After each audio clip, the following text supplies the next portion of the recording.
irmãos! Mais uma live aqui com a Alessandra Viegas, euzinha, com a caneca do canal Não Tenha Medo, Tenha Paz, tá bom? E hoje eu tô com a blusa também, ó, vou chegar para trás para que você possa ver. Não tenha medo, tenha paz. Juízes capítulo 6, versículo 24. E aí eu quis colocar essa blusa porque nessa manhã a gente vai falar de um momento importante na história de Israel. Primeiro livro do Samuel, capítulo 16, versículo 1 ao versículo 13.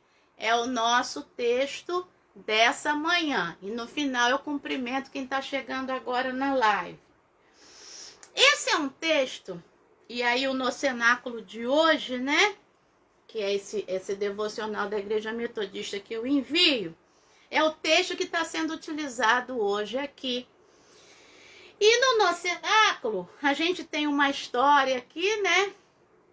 Utilizando o 1 Samuel, capítulo 16, cuja mensagem principal é a questão de não olhar a aparência. Então, a gente vai falar um pouco sobre isso, né?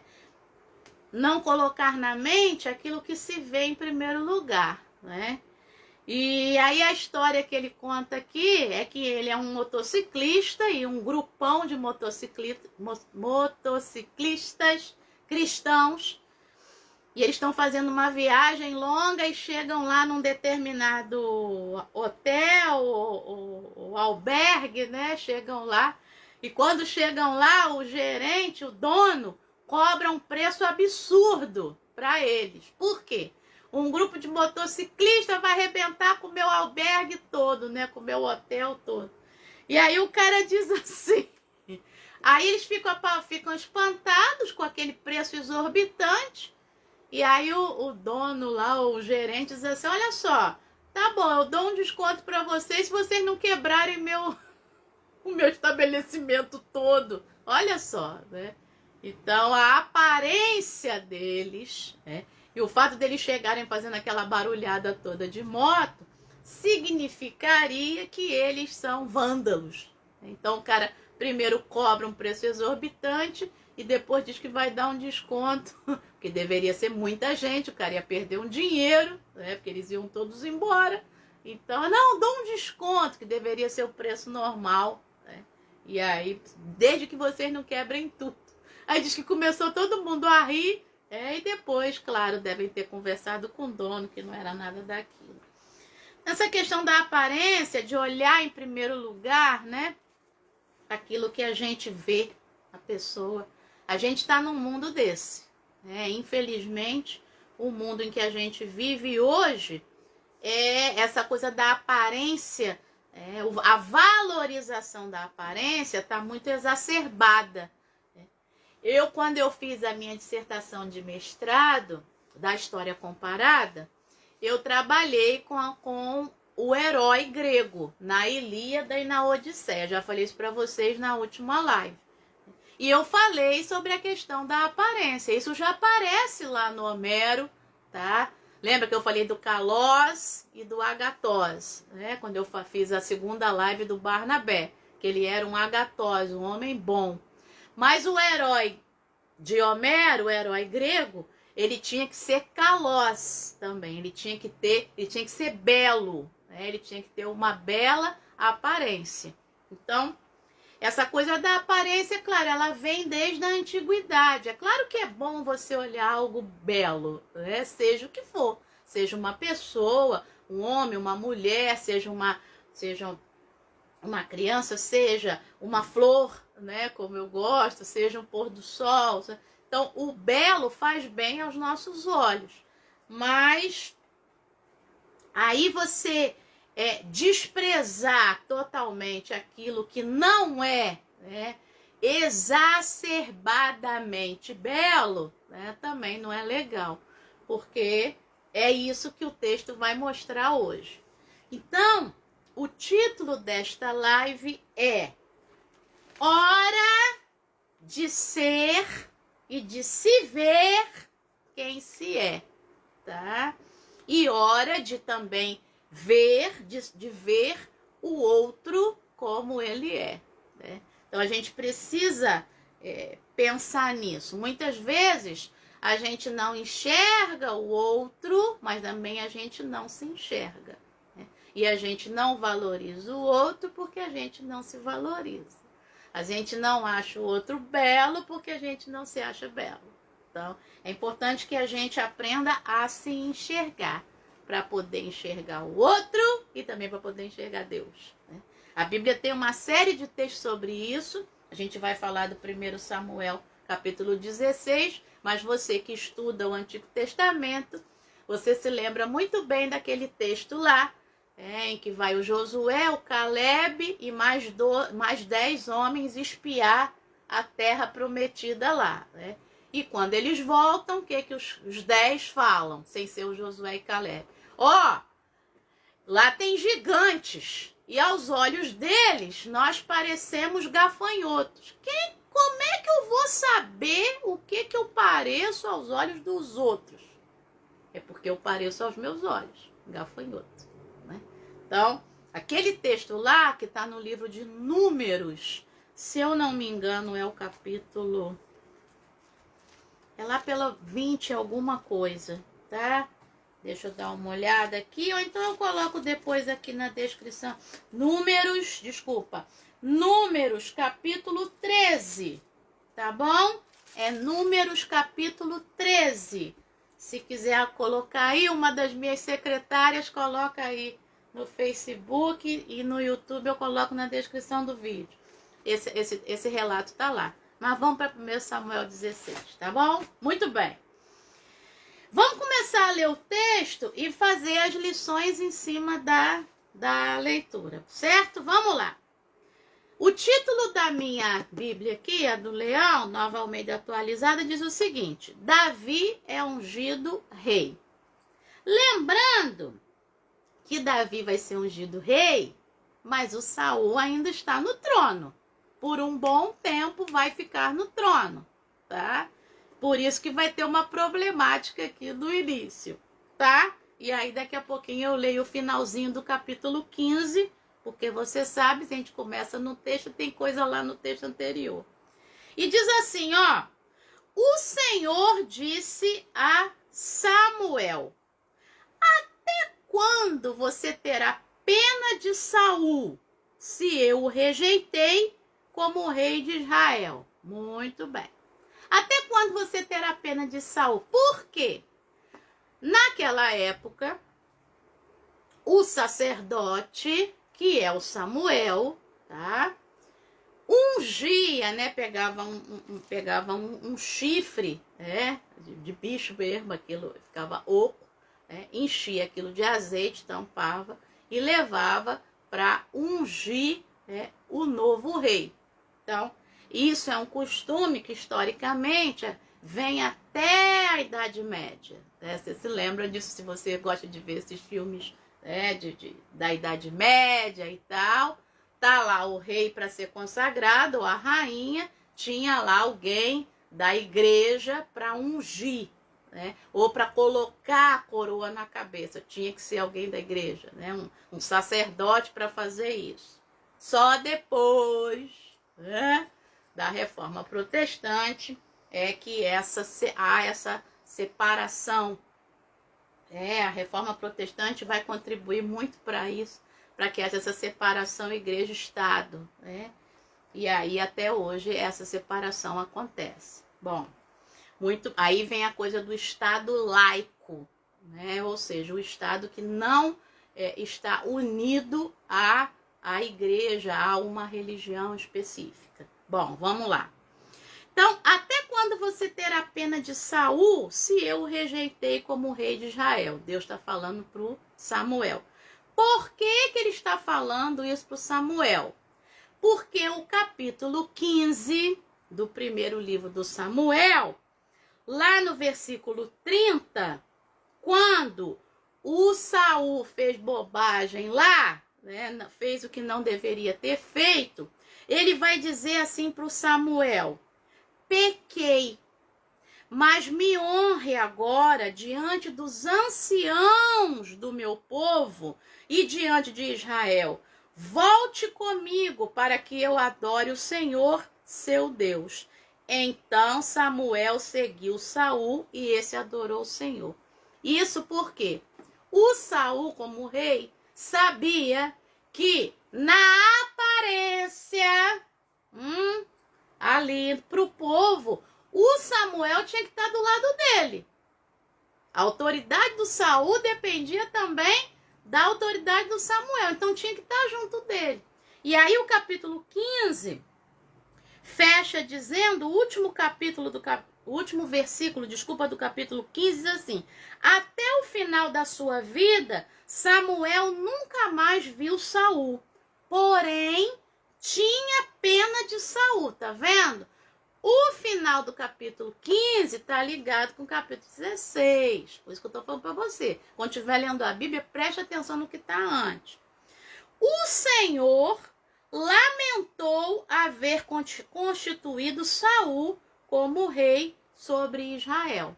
Então, o final do capítulo 15 repete no início do capítulo 16. Porque eu já li para vocês o Senhor dizendo para Samuel: até quando você vai ter pena de Saul se eu o rejeitei como rei? Quero que você preste atenção, porque Deus dizendo eu o rejeitei aparece no versículo 1 do capítulo 16 do 1 Samuel e também vai aparecer no versículo 1 e no versículo 7, tá?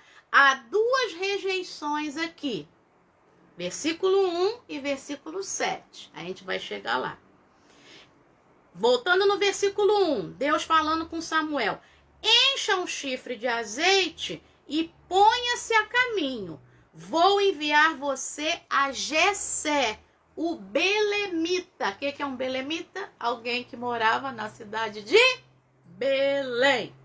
Porque escolhi um dos filhos dele para ser rei, um dos filhos do Jessé.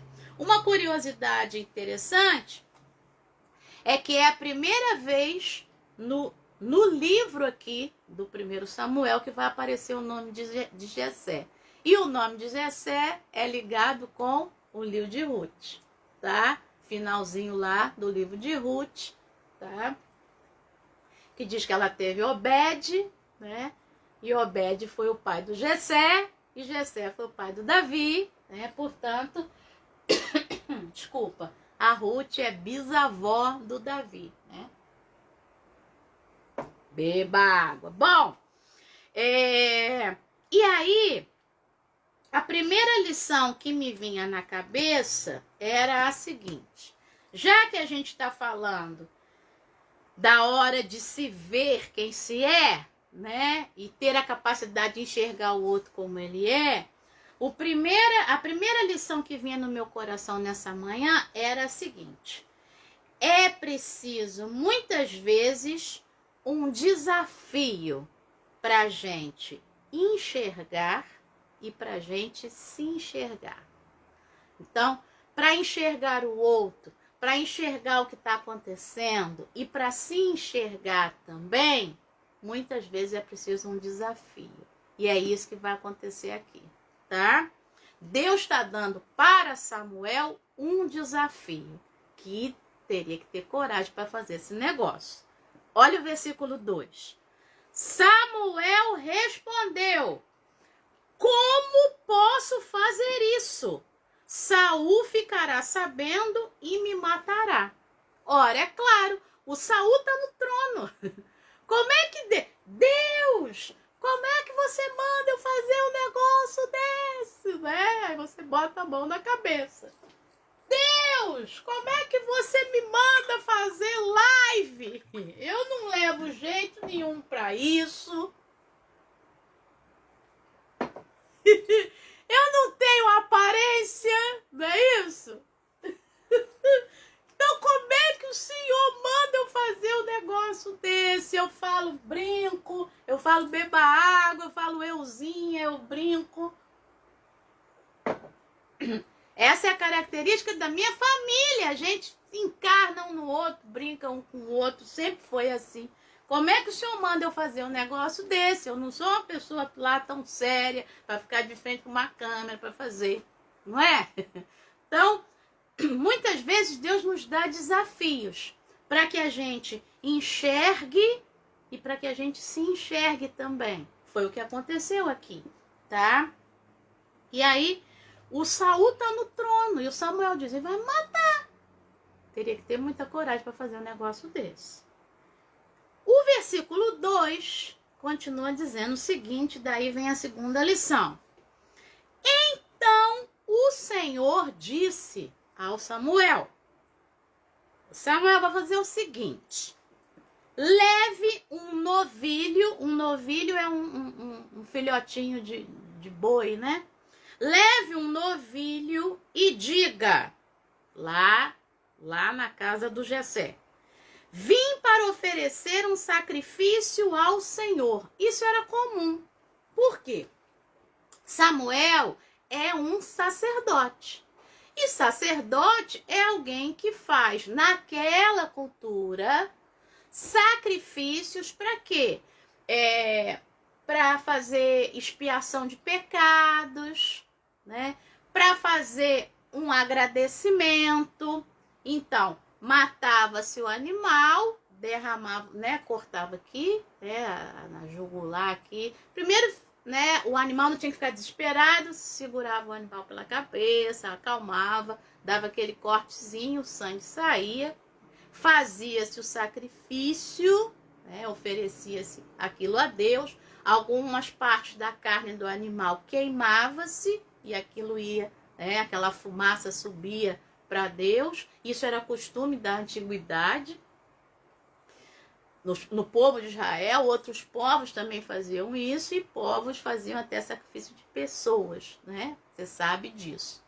E aí, naquilo ali, o restante da carne que sobrava, pegava-se aquela carne, temperava-se, também assava a carne, tinha churrasco na casa, né? Diante das pessoas, para ver o quê? Comunhão. Sentar-se à mesa junto, né? Primeiro você oferecia a Deus, santificava tudo direitinho para depois comer todo mundo junto. Então, isso aqui era algo comum. E aí Deus diz isso para Samuel. Mas Deus está mentindo para Samuel? Não, porque houve um sacrifício mesmo. Você vai ver que isso aconteceu. Houve o sacrifício e depois eles comeram juntos. Bom, então, leve um novilho e diga, vim para oferecer um sacrifício ao Senhor. Então, a segunda lição que Deus colocou no meu coração é a seguinte. Deus nos ensina estratégias para a gente enxergar o outro e para a gente se enxergar também, tá? Deus vai dando estratégia para a gente, para que a gente possa verdadeiramente ver as nossas capacidades, enfrentar os nossos medos, né?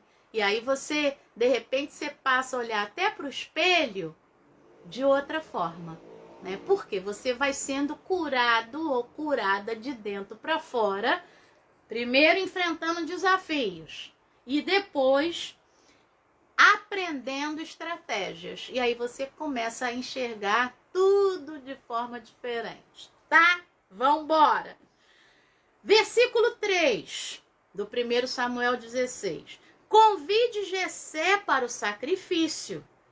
Eu lhe mostrarei o que você deve fazer e você ungirá para mim aquele que eu indicar ou aquele que eu te mostrar. Olha a estratégia aqui, versículo 2 e versículo 3. Então, primeira estratégia, você vai levar um novilho para fazer um sacrifício. Segunda estratégia, você vai convidar o Jessé. E Deus continua dando estratégia. O que Deus diz? Eu vou te mostrar. Eu vou te mostrar o que você tem que fazer. E você vai ungir quem eu te mostrar, né? Cuidado com a aparência. Bom, vamos lá. Desculpa. Versículo 4. Samuel fez. Então Deus falou, ele fez. Simples assim. Deus fala uma coisa com a gente faz o que Deus está falando. É simples assim, é só obedecer. Então Samuel fez o que o Senhor tinha dito e foi a Belém. Aí quando ele chegou lá, olha o que aconteceu.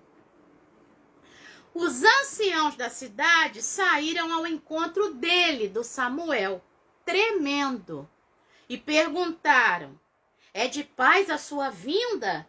Samuel respondeu: sim, é de paz. Vim oferecer sacrifício ao Senhor. Consagrem-se e venham comigo ao sacrifício. Ou seja, quando ele chega na cidade, os anciãos que sabem que Saul está no trono, volta ao final do capítulo 15, e que sabem que o Samuel nunca mais esteve com o Saul, acham aquilo estranho. O que o Samuel está fazendo em Belém? Que história é essa? Não vem aqui fazer esse sacrifício. Os anciãos, ó, já estão de antena ligada. Aí o Samuel diz: não, é de paz, eu vim oferecer um sacrifício. Vão se consagrar aí, vamos todo mundo comer lá na casa do Jessé. Bom, mais uma lição pra gente. Peraí, primeira, segunda, terceira lição. Não importa o que a gente está pensando ou o que a gente está enxergando, Deus vai agir.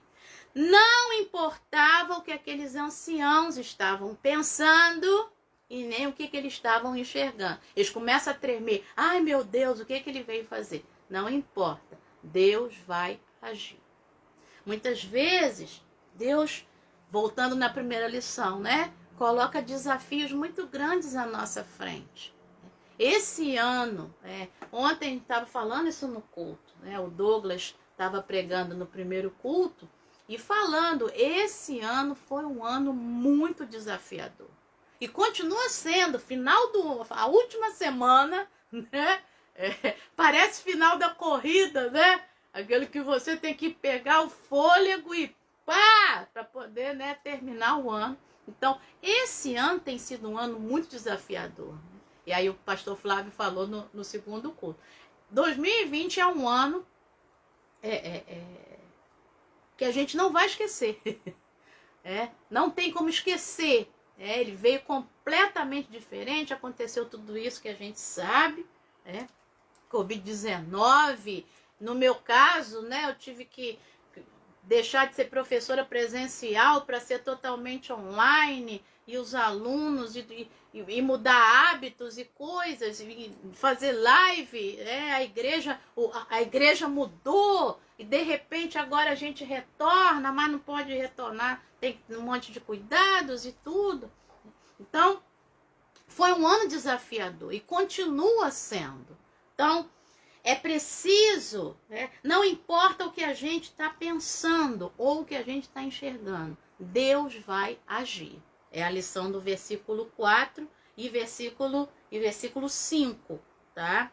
E aí o versículo 5 continua dizendo o seguinte: então ele, Samuel, consagrou Jessé e os filhos dele e os convidou para o sacrifício. Eu estava estudando na King James. O que é esse consagrar Jessé, né, e os filhos dele? Provavelmente é aquela preparação para o sacrifício e depois a refeição em comunhão, tá?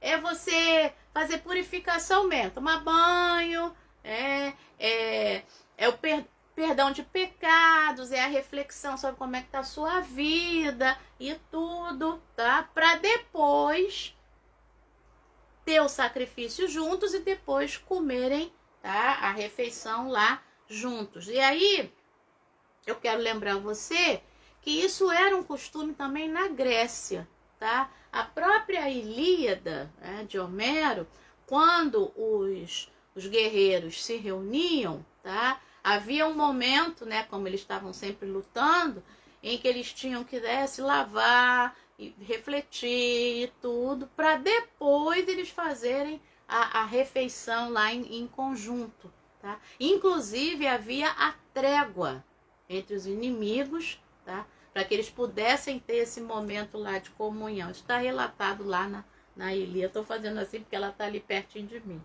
Bom, diz ainda então que ele consagrou Jessé e os filhos e os convidou para o sacrifício. Verso 6. Aconteceu que quando eles chegaram, o Jessé e os filhos, tá? Samuel viu Eliabe, que era o primogênito, o primeiro filho do Jessé, irmão mais velho do Davi. Samuel viu Eliabe e disse consigo mesmo: certamente está diante do Senhor o seu ungido. Quando Samuel olhou para o Eliabe, o que aconteceu? A mesma coisa que aconteceu lá no primeiro livro do Samuel, entre o capítulo 9 e o capítulo 10, quando o Samuel viu o Saul.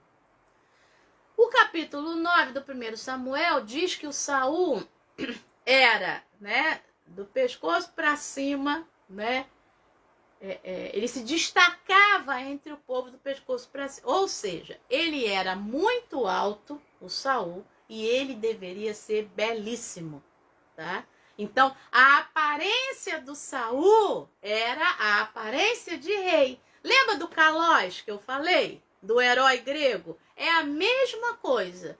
Essa é a mesma cultura, tá? O tempo em que o primeiro livro do Samuel está, o ambiente do livro do primeiro livro do Samuel é a mesma época do ambiente da Ilíada, tá? E da Odisseia.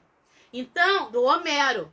É a antiguidade, é ali século X, tá? Século X antes de Cristo. Ambiente. Não é o texto escrito, não. Ambiente. O texto só vai ser escrito aí pelo menos 300 anos depois. Assim como a Ilíada, tá?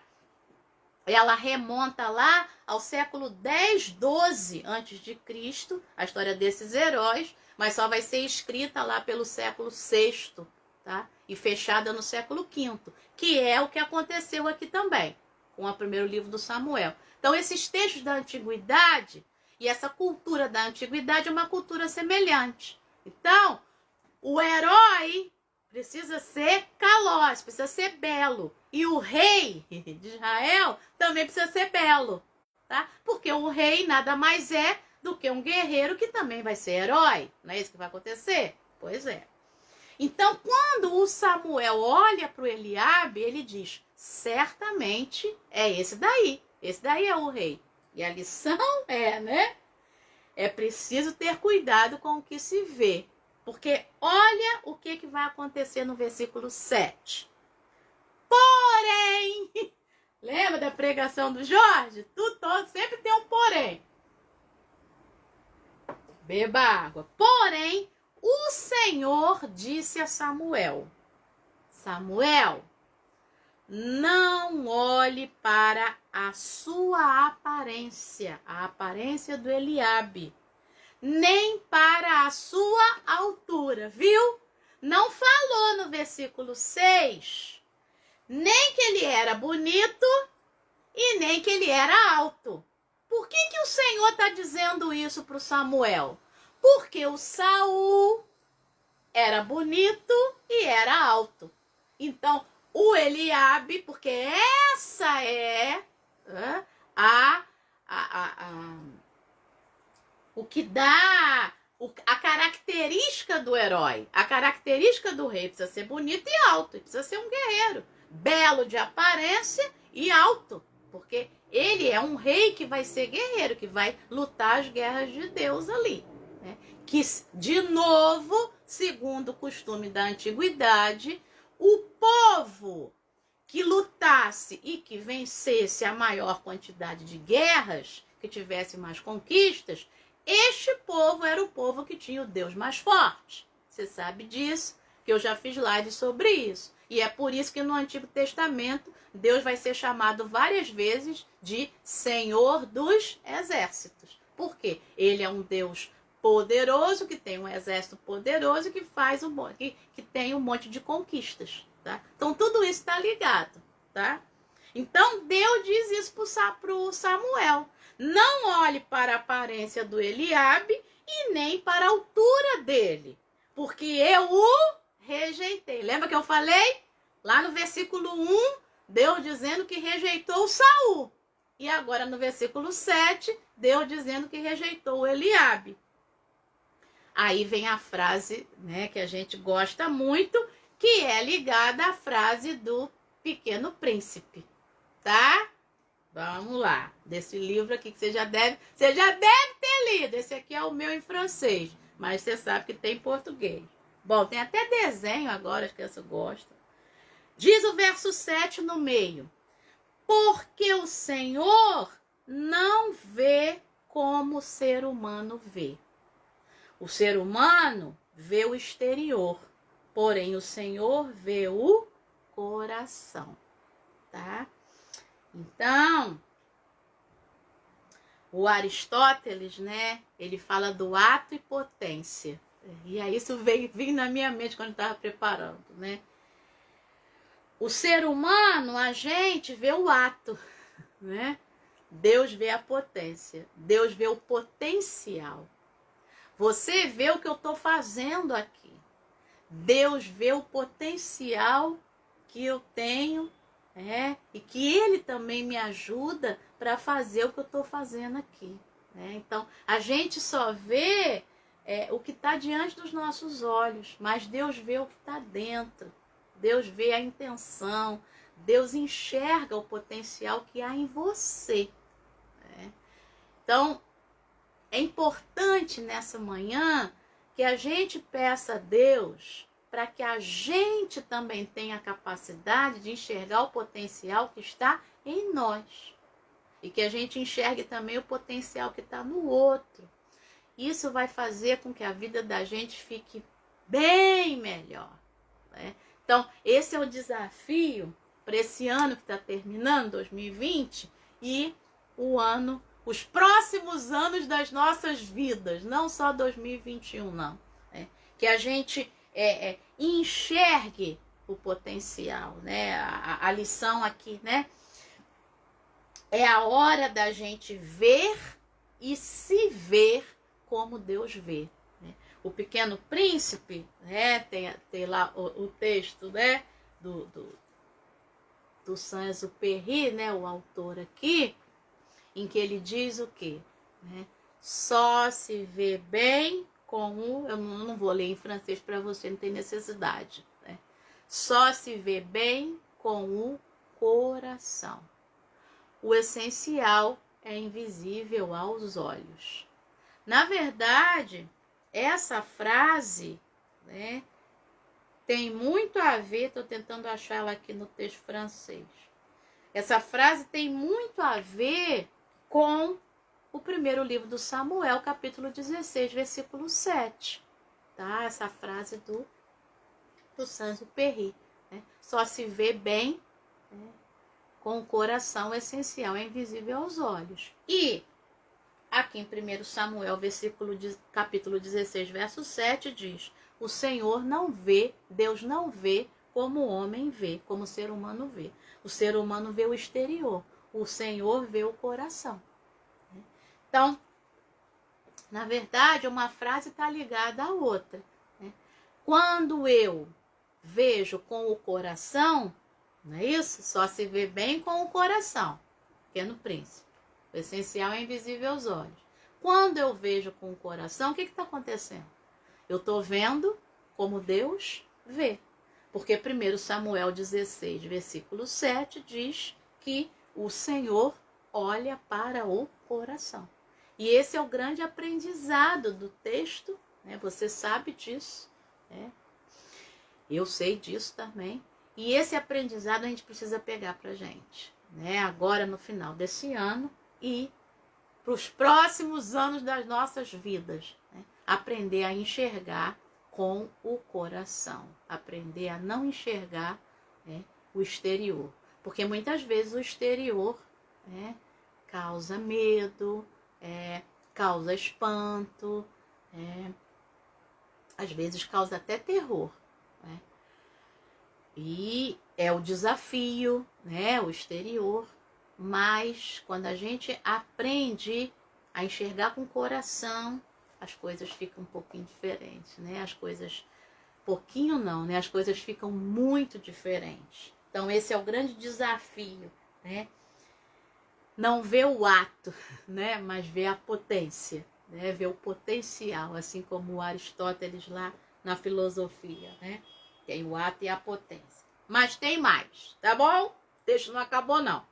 Versículo 8.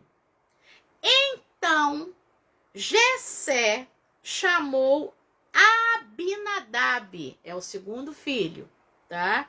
E o fez passar diante de Samuel, que disse: nem a este o Senhor escolheu. Ou seja, quando o Samuel viu Eliabe, né? E aí Deus falou assim, não é ele não. Quando passa o segundo, que se chama Abinadab, de cara, né? Não tem o texto Senhor dizendo, não é esse, tá? Mas está implícito. Aí o Samuel diz assim, né? Esse aí também não. E continua. Versículo 9. Então Jessé fez passar Samá. Samá é o terceiro filho do Jessé. Porém Samuel disse, tampouco a este o Senhor escolheu. Também não é esse aí não. Verso 10. Assim Jessé fez passar os seus 7 filhos diante de Samuel. Porém Samuel disse a Jessé, o Senhor não escolheu nenhum desses aí. Qual é a lição agora? Além de ver como Deus quer que a gente veja, além de enxergar o essencial com o coração e não com os olhos, é preciso aprender a ouvir Deus. Samuel ouviu aqui. Ouviu de primeira, não é esse aí não, eu rejeitei. Você está olhando como qualquer pessoa olha, você está olhando a aparência. E eu olho o coração. Samuel aprendeu. Passou o segundo, o Aminadab, passou o Samá, passaram os outros. E aí, antes da gente ir para o versículo 11, se você der um pulinho no capítulo logo depois, que é o capítulo 17 do 1 Samuel, que é o texto lá, né, em que o Davi vai enfrentar o Golias, você vai ver que no capítulo 17, que é o capítulo seguinte, você que está com sua Bíblia aberta, é só você virar, tá? No versículo 13, olha quem está lá no meio do exército do Saul para enfrentar o Golias. Leia comigo. 1 Samuel, capítulo 17, versículo 13. Os 3 filhos mais velhos de Jessé tinham ido com Saul para a guerra. Esses 3 que tinham ido para a guerra se chamavam Eliabe, que era o primogênito, Abinadab, que era o segundo, e Samá, que era o terceiro. Por quê? Que os 3 filhos mais velhos do Jessé estão no meio do exército de Saul. Porque os 3 tinham o quê? A aparência de guerreiros. Os 3 eram belos, os 3 eram altos, né? E os 3 poderiam suportar armadura para estar no meio do exército de Saul, para enfrentar lá o Golias e os filisteus, o exército dos filisteus. Tá todo mundo lá. Todo mundo não, estão os 3 lá, né? Bom, E aí no versículo 14 do 1 Samuel 17, diz assim, ó, Davi era o mais moço, só os 3 mais velhos seguiram Saul. Então, os 3 mais velhos eram os que tinham a aparência de guerreiros, de heróis. Tá bom? Então, tá vendo? Uma coisa vai complementando a outra. Versículo 11 do 1 Samuel 16, para a gente fechar a live. Vamos lá. A gente vai até o versículo 13. O versículo... Ah, tem mais uma lição aqui. Lá no versículo 8, 9 e 10, quando o Samuel vai dizendo assim, não é esse aí não, passa mais um. Também não é esse aí não, passa mais um. E passam os 7 filhos do Jessé, e o Samuel diz assim, o Senhor não escolheu nenhum desses aí não. Aí tem mais uma lição, que é a seguinte, é preciso ter a coragem de falar de Deus, tá? Falar o que Deus falou, porque isso também tinha que ter coragem. Ó, até bati aqui na minha lindona aqui. Bom, então, é preciso ouvir, além de enxergar com o coração e não com os olhos, é preciso, então, ouvir o que Deus está falando, e é preciso ter a coragem de falar o que Deus está falando. Não é só ouvir, não. Porque ele teve coragem de dizer assim, não é nenhum desses aí não, ô Jessé. Imagina a cara do Jessé. Poxa, você vem na minha casa, você convida a mim e meus filhos para o sacrifício, a gente faz a purificação todinha, o pessoal prepara a comida, né? Faz o sacrifício para Deus, enquanto isso os servos e as servas estão lá dentro preparando a comida para a gente comer. E você vem dizer que não é nenhum dos meus filhos. Olha como é que eles são bonitos. Você vem falar que não é? Pois é. É preciso ter a coragem de dizer que é ou que não é. Preciso ter a coragem de dizer o que Deus quer, né? Falar de Deus. É preciso que eu tenha a coragem de falar para você o que Deus quer para sua vida, né? Pois é. O que Deus quer para a sua vida? Que você se aproxime mais dele, que você enxergue, que você tenha coragem, não é isso? Que você tenha o prazer, né, e a alegria de ter Jesus como Senhor e Salvador da sua vida. É isso daí, né? Que eu tenho que ter coragem de falar e eu tenho coragem de falar. Pois é. Vamos embora. Versículo 11. E perguntou a Jessé, o Samuel pergunta para o Jessé, esses são todos os seus filhos? Jessé respondeu, ainda falta um, o mais moço. Ele está apacentando as ovelhas. Ele está lá no meio da sujeira, sabe? E aí tem uma história que você conhece muito bem, que é a história da Cinderela. Tá? O que significa Cinderela? O que é esse Cindy, né? Ou Cinder? Cinzas. Então, Cinderela é aquela que ficava nas cinzas. Lembra disso? Né? O outro nome que se dá é o quê? Gata borralheira. O que é borralho? Borralho eram as cinzas. Era a sujeira ali do fogão, até porque, de novo, a história está acontecendo lá na Idade Média, onde era fogão a lenha, não é isso? E aquela lenha virava fumaça, fuligem, carvão, cinza, tudo ali. E a Cinderela é aquela que fica no meio daquela cinza toda, tá bom? Então, aí aqui é um livro que eu comprei lá na Itália, né? Generosidade e cidadania, no livro de Ruth, a bíblica Cinderela, é isso que está escrito aqui, né? A Cinderela bíblica, que é a Ruth, né? Que é alguém realmente, ela não tinha nada de bom, e ela acaba se tornando mesmo uma Cinderela mesmo, é aquela que vai se casar com o ricaço da cidade lá, não é isso? Com o Boaz. Então, o Jean-Louis Scar, que eu tive o prazer de conhecer, né? Ele é um frei muito legal. Então, ele apareceu de Sherlock Holmes lá para fazer a palestra para a gente, um barato. Para dizer que Aquilo eu aprendi muito, e é isso que eu tenho feito com você, né? Assim como o Sherlock Holmes, né? Vai descobrindo coisas, né? Tô até arrepiada. Vai descobrindo coisas, né?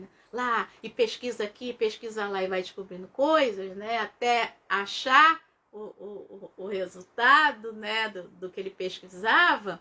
Assim a gente tem que fazer com a Bíblia, né? Então, o Scar, ele fez isso, né? E aí ele foi, e tô até me emocionando, porque foi muito legal. E até ele falou que a Bíblia é isso aí. A gente precisa ser igual o Sherlock Holmes. Aí pega uma coisa aqui, pega outra coisa ali, vai descobrindo, vai descobrindo. Aí por que eu tô emocionada? Porque ele escreveu, né, nos meus livros, que eu comprei os livros dele, que foram esses 3 aqui, né?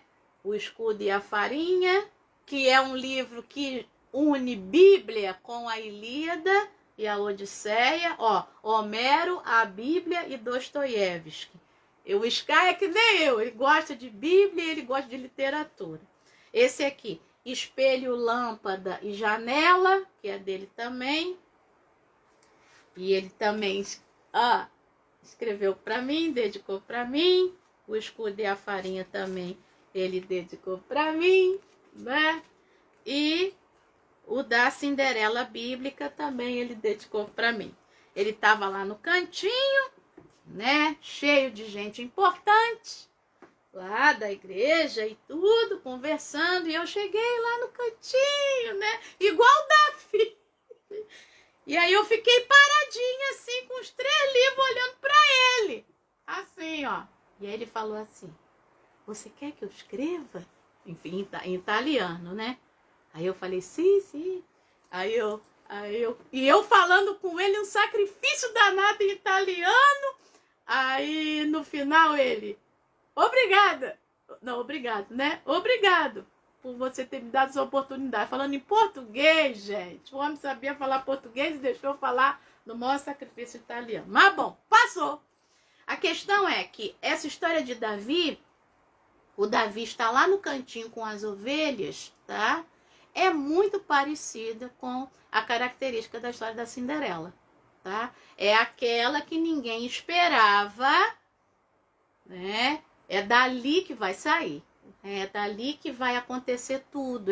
É aquela cujo coração foi visto e não a aparência. É o que acontece aqui com Davi. É a mesmíssima, é o mesmo, a mesma intencionalidade de texto, tá? É assim que a gente fala quando trabalha a teoria do texto. Então, o Jessé respondeu: não, tem um mais moço. Ele tá lá cuidando das ovelhas. E eu estava estudando. O Jessé tinha uma filha, tá? Chamada Zeruia. Vou colocar isso na descrição do vídeo. Cuidar das ovelhas seria obrigação dessa menina. Só que não é ela que está lá fazendo. Quem está lá fazendo é o Davi. Tá? Provavelmente, por ser o caçula, e os outros irmãos dizer: você lá, cuida lá você, vai lá você. Tá? Porque eram as meninas que faziam isso, e não os rapazes, ainda mais num contexto guerreiro. Tá? Bom, vamos lá. Então Samuel disse a Jessé, ainda o versículo 11, manda chamá-lo, pois não nos sentaremos à mesa sem que ele venha. O que é sentar à mesa? Comer junto. Então, manda chamá-lo. E aí continua dizendo, então o Jessé mandou chamá-lo e o fez entrar, o Davi. Imagina a cena, os outros 7 irmãos, o Jessé, o Samuel e o Davi entrando. Bom, não se fala, tá? Mas provavelmente o Davi tomou o banho, fez a purificação, porque eles vão entrar, ele não poderia entrar de qualquer maneira. Então isso demorou um pouquinho, tá? Versículo 12. Davi era ruivo, ou seja, era incomum, né? Era ruivo, de belos olhos e boa aparência. Portanto, né? Era aquele lá. Mas tem uma característica de belos olhos e boa aparência. Não diz que ele era alto, tá? Mas ele era um rapaz bonito. E o Senhor disse a Samuel: levante-se e unja-o, pois é esse aí. O legal é que os outros provavelmente eram muito mais bonitos e altos e com características guerreiras. Davi é o mais jovem, é o mais moço, é o caçula. Provavelmente ele é um adolescente aqui, tá? Então é um, né? Como adolescente, pensa no corpo de adolescente, né? Todo comprido, todo, né, desengonçado. Esse é o Davi. Porque aí depois é que toma corpo e tudo, já adulto. Então, mas ele era belo, de belos olhos e de bela aparência, de boa aparência, e era ruivo. E Deus diz para o Samuel: é esse daí. Bom, o texto termina dizendo que Samuel pegou o chifre do azeite e ungiu Davi no meio dos seus irmãos. Tá todo mundo sentado à mesa para comer. E o Samuel pega e unge, e é claro, todo mundo tá vendo o que está acontecendo. Ora, se o sacerdote de Israel chegou ali e tá ungindo o Davi, tá ungindo por quê? É claro que é para ser o novo rei, tá? E daquele dia em diante, é aquela história, né? Para quem sabe ler um pingo é letra. Naquela cultura, a unção só podia ser para isso. E daquele dia em diante, o Espírito do Senhor se apossou de Davi. Então Samuel se levantou e foi para Ramá. Samuel já tinha feito o que tinha que fazer, comeu, claro, deve ter comido antes ali, né? Para ter a comunhão, e depois foi. E a última lição que a gente tem é a seguinte: é preciso ter coragem também, né, de fazer, né, aquilo que Deus está mandando a gente fazer. Foi o que ele fez aqui. Ele pegou e ungiu, né, que era aquilo que Deus queria que ele fizesse. E quando a gente enxerga com os olhos de Deus, a gente pode até ver o que a gente não esperava. Que foi o que aconteceu aqui. Provavelmente, quando o Eliabe passa, vem, e o Samuel diz assim: certamente é esse aí, né? E Deus disse assim: não é esse aí não. Aí vem o segundo irmão, Abinadab, também não é não. Aí vem o Samá, também não é não. E aí vem.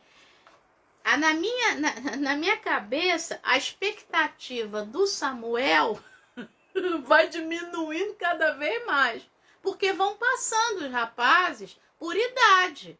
É claro, o primogênito é o mais desenvolvido, é claro.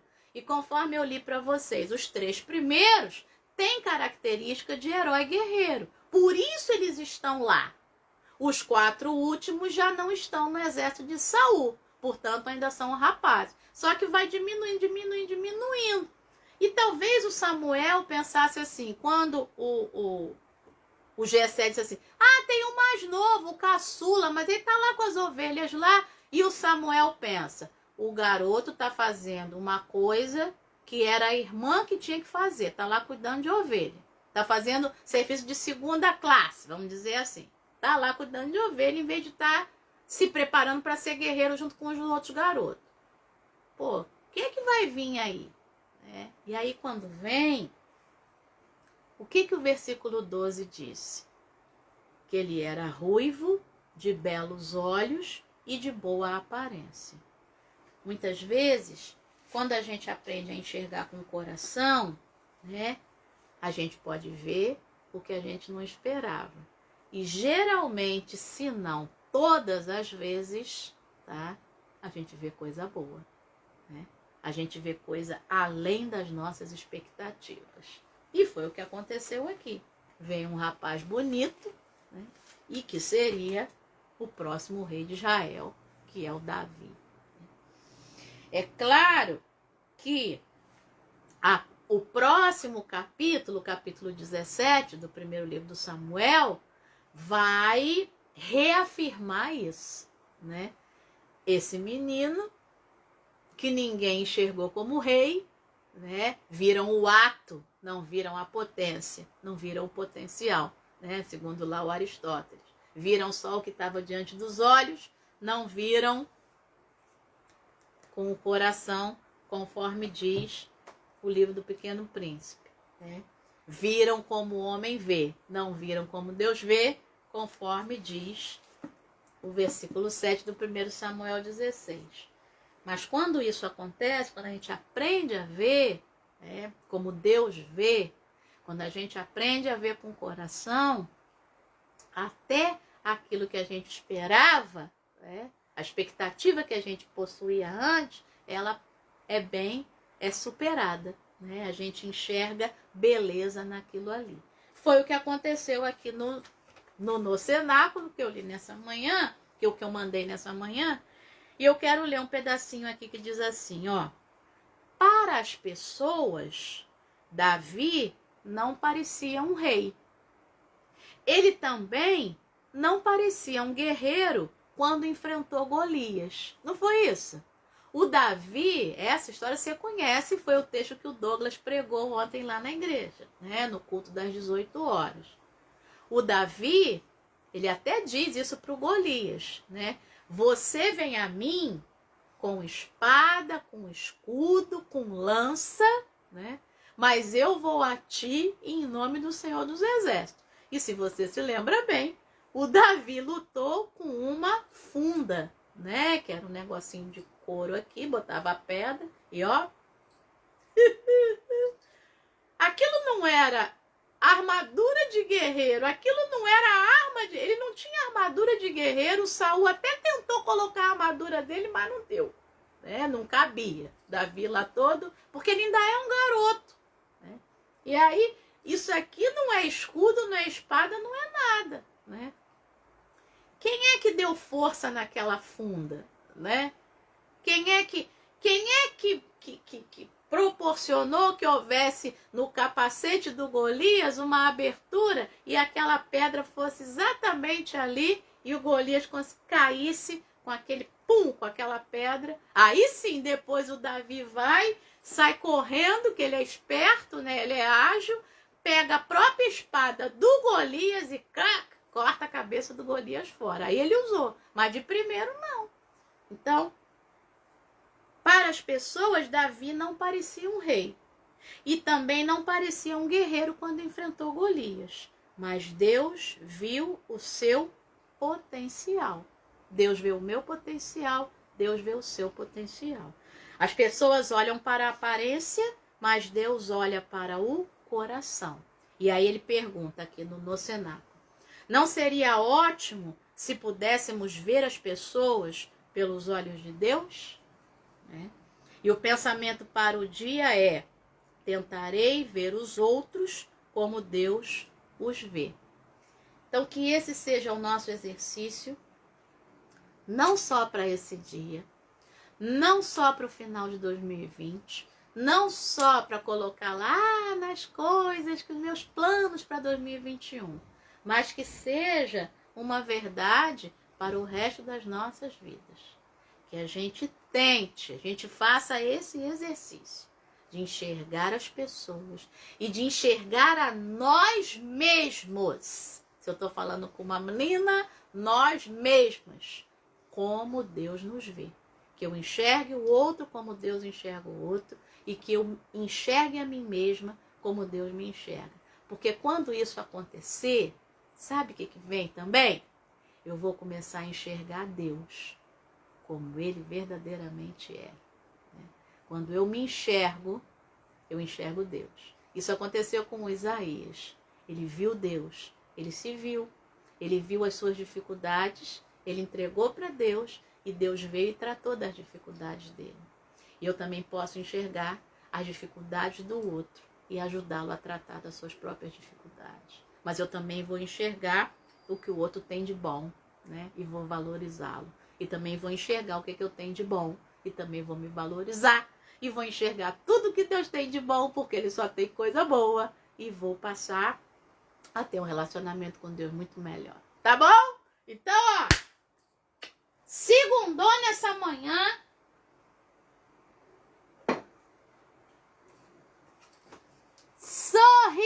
você está sendo amado. Pois é. Se você terminou sua caixinha da gratidão no dia 23, parabéns! Se você não terminou sua caixinha da gratidão no dia 23 e vai terminar no dia 1º, parabéns também. E se você não fez sua caixinha da gratidão, faça. 3 motivos de gratidão por dia durante 21 dias. Você vai ver. Sua cabecinha vai mudar. Você vai ficar cheio de gratidão. Começa, faz um motivo de gratidão hoje. Senhor, eu agradeço, porque eu tenho certeza que o Senhor vai mudar o meu olhar para mim mesma, para ti e para as outras pessoas. Tá bom? Deus te abençoe nessa manhã. Deixa eu beber água e vamos dar bom dia pro pessoal que tá aí. Vamos lá! Aline pedindo ausência. Tá tudo bem, Aline? Vamos lá. Antônio tá me dando bonjour. E a paz do Senhor para todos. Pois é. Ó, hoje a gente falou de italiano, né? A gente falou de francês. Hoje você viu um montão de coisa aí. Falou de Grécia, de Ilíada. Vamos lá. Liliane Portela, bom dia, lindona. Rosângela Marins, bom dia. Bom dia, Cláudio Monteiro. Eu dei bom dia pro Antônio já. Vamos lá. Se importam com o que você tem e não com o que você é. Pois é, essa é a sociedade. Mas a gente pode mudar isso. A gente tem o poder de mudar isso aí. Vamos lá. Monique, obrigada. Gabriela, bom dia, Gabriela.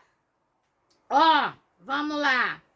Ana Carolina fez aniversário, não é isso? Então, vai um beijão pra ela. E também hoje é aniversário do Vinícius Gorito, filho da Selma. Ó, Vinícius, beijão pra você. Vamos lá. Gilda, bom dia, Gilda. Bom dia pra Andressa, pra Vanessa, pro Carlinhos, pra Ana, pra Carol, pro Daniel e pra tua irmã Gilda. Vamos lá. Fátima Santos, bom dia. Eliane, bom dia. Jucineide, bom dia, lindona. Marise, bom dia. Vamos lá. Neia, bom dia, Neia. Deus te abençoe. Neia ontem me deu presente, gente. A trombetinha tá dando flor, Neia. Vamos lá. Luísa, irmã da Gabriela. Bom dia, Luísa. Deus te abençoe, Luísa, maridão, os filhos. Vamos lá. Edivanda. Ver beleza em si mesmo é desafiador, é um processo, mas a gente vê. Deus vê, ora, por que a gente não vai ver? Vamos lá. Clércia, bom dia, lindona. Thelma, bom dia. Vamos lá. Milene, já dei bom dia. Bom dia, Miriam. Glória a Deus. Bom dia, Marco. Tava com saudade, Marco. Viu você aqui na live. Vamos lá. A Aline tá no Rio? Manda um beijo pra irmã Adriana e pra sobrinha Luísa. Vem pra cá, Aline. Vem pra Saquarema. Vai ficar até quando, Aline? Fala comigo. Vamos lá. É tão bom saber que fomos amados e escolhidos. É isso aí. Vamos lá. Ô, Vinícius, ó, o pessoal te dando parabéns, ó. Paulo Sérgio, bom dia, meu irmão. Antônio também dando parabéns para os aniversariantes. Vamos lá. Hoje também é aniversário da Mara, que é amiga minha aí. Então, beijão aí também. Ó, Deus te abençoe até o dia 3. Tá bom, Aline? Vamos ver se a gente consegue se ver. Vamos lá. Que Deus te abençoe nessa manhã, nessa segunda-feira. Última semana do ano, tá? Vamos ver como ficarão as lives, né? De quarta, de sexta. Qualquer coisa eu aviso aqui no Facebook da Igreja Metodista Central de Bacaxá. Tá bom? porque aí eu devo viajar, vamos ver como é que vai ficar. Beijo no teu coração. Deus te abençoe.